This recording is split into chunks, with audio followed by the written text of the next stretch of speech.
ഈ ഐശ്വര്യ പറഞ്ഞിട്ടാണോ കാറിന്റെ ബ്രേക്ക് അഴിച്ചത്? പറയൂ, സത്യം പറയൂ. അല്ല, ആരും പറഞ്ഞിട്ടല്ല.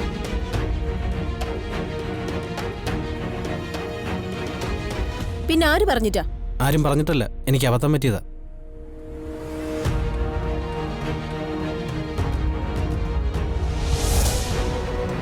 തെളിച്ചു പറയൂ. ഞാൻ ബ്രേക്ക് ശരിയാക്കി, പക്ഷേ നട്ടിടാൻ മറന്നുപോയി. അതായിരിക്കും.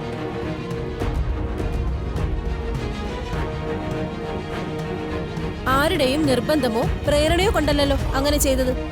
അല്ല, എന്റെ മറവി കൊണ്ടാ. ക്ഷമിക്കണം.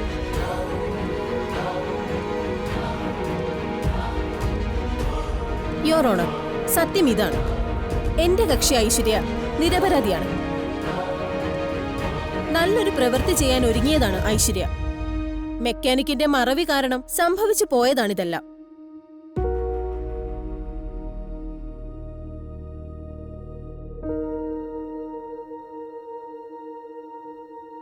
കൂടാതെ എന്റെ കക്ഷി ഐശ്വര്യ ആനന്ദ നിലയത്തിൽ മാനസികമായും ശാരീരികമായും പീഡനത്തിന് ഇരയായിക്കൊണ്ടിരിക്കുകയാണ്.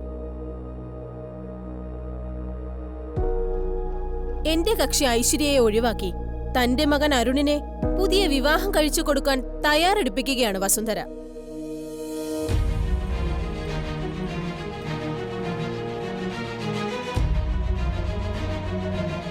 അതിനായി അശ്വതി എന്ന പെൺകുട്ടിയെയും മകൾ ശ്രീകുട്ടിയെയും ആ വീട്ടിൽ തന്നെ താമസിപ്പിച്ചിരിക്കുകയാണ്. വസുന്ധരയുടെ ഇളയ മകൾ ശ്യാമ അതിനെപ്പോഴും സപ്പോർട്ട് ചെയ്തു നിൽക്കുകയാണ്.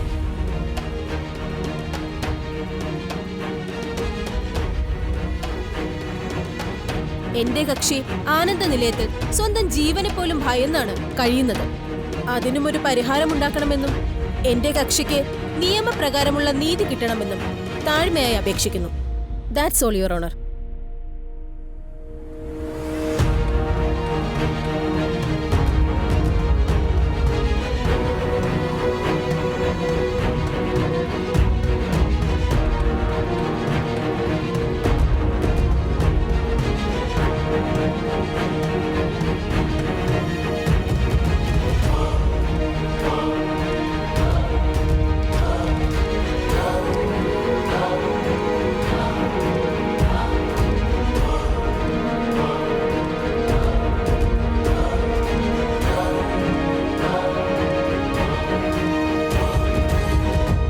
ഈ കേസിൽ ഇരുവാദങ്ങളും കേട്ട പ്രകാരം പ്രതിയായ ഐശ്വര്യ ആ പ്രവൃത്തി ചെയ്തിട്ടില്ലെന്നും തെറ്റിദ്ധാരണയുടെ പേരിൽ ഐശ്വര്യയുടെ മേൽ കുറ്റം ആരോപിക്കപ്പെട്ടതാണെന്നും കോടതിക്ക് ബോധ്യപ്പെട്ടിരിക്കുന്നു.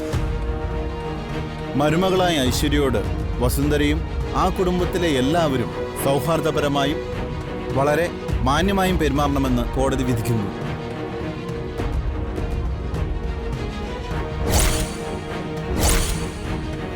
Thank you your owner.